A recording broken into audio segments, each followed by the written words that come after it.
Fellow Toastmasters, Madam Toastmaster, respected judges, and welcome guests. Many years ago, I was in Argentina for a vacation, and Lourdes may relate to this story. I walked into a cafe and ordered in my broken Spanish, "Una chocolate caliente, por favor." A few moments later, the waiter came back and he gave me a glass of hot milk and a piece of chocolate next to it.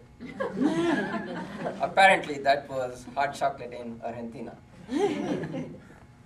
Different countries have different traditions. For example, in India, if there is a visitor to your home, it is customary to offer them a glass of cold water even before you start a conversation.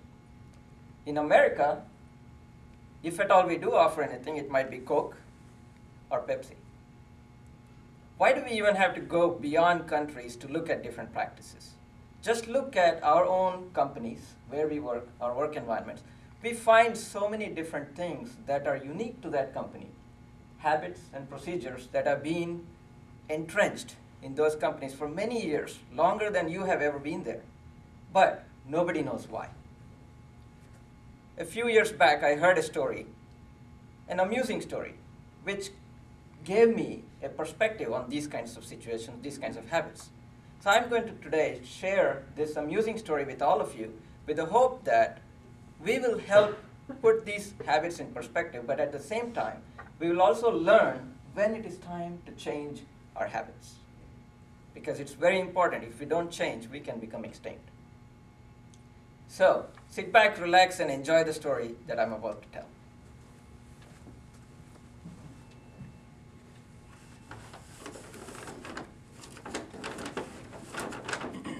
A few years ago, there was a scientist.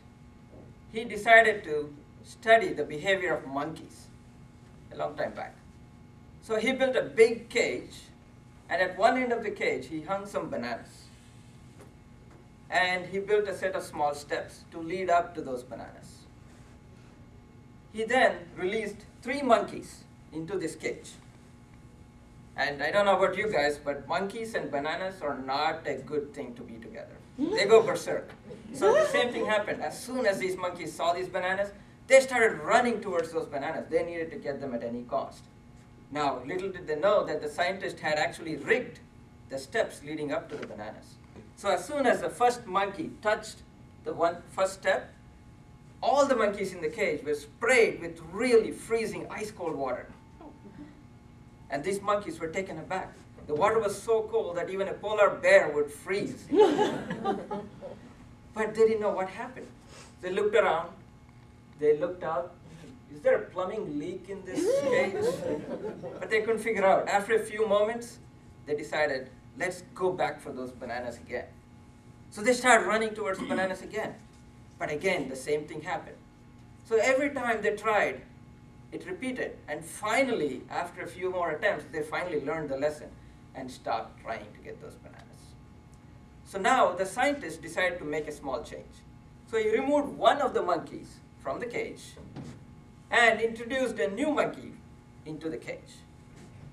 Now this new monkey has no clue about the history that has happened in this cage, long history. But it looks at the bananas, and sure enough, it starts running towards it.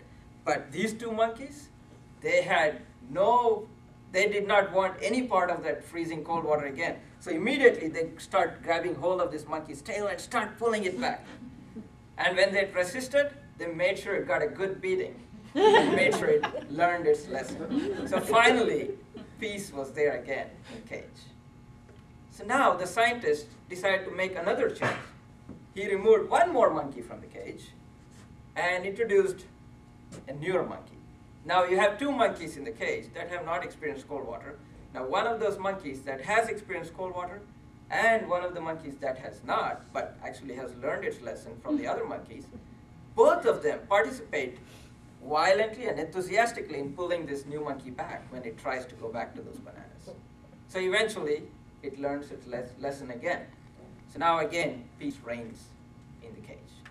Now finally, one last monkey left in the cage. The scientist decides to replace that also with a new monkey. Now all the monkeys in the cage are brand new monkeys without any cold water exposure. But, like you guessed it, not one of them ever tries to go back to those bananas again. Even because they did not have any clue about why they're not supposed to do that.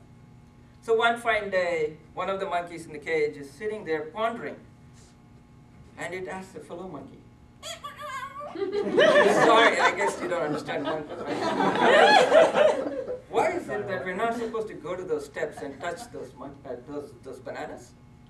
The other monkey looks at him and says, because that's the way it's always been done around here. Sounds familiar? Friends, we stop thinking, especially when it comes to these kinds of habits. But we need to remember two things. One, why were these habits formed originally? And we also need to remember when those reasons change, we need to change our habits. Because if not, it's extremely detrimental, not only to our personal lives, but also in our careers. In companies that don't change age-old practices, they get so drawn into doing the same things again and again, but the competitors come by with new practices, new procedures. They can do things better, faster, and cheaper than you have ever done. And soon, you become extinct. So at the end of the day, we all have two choices personally to make. The first choice is you can either understand all of the things that happen and change right now, or you can resist the change and be dragged through the change for the rest of your life. What do you prefer? Madam Toastmaster.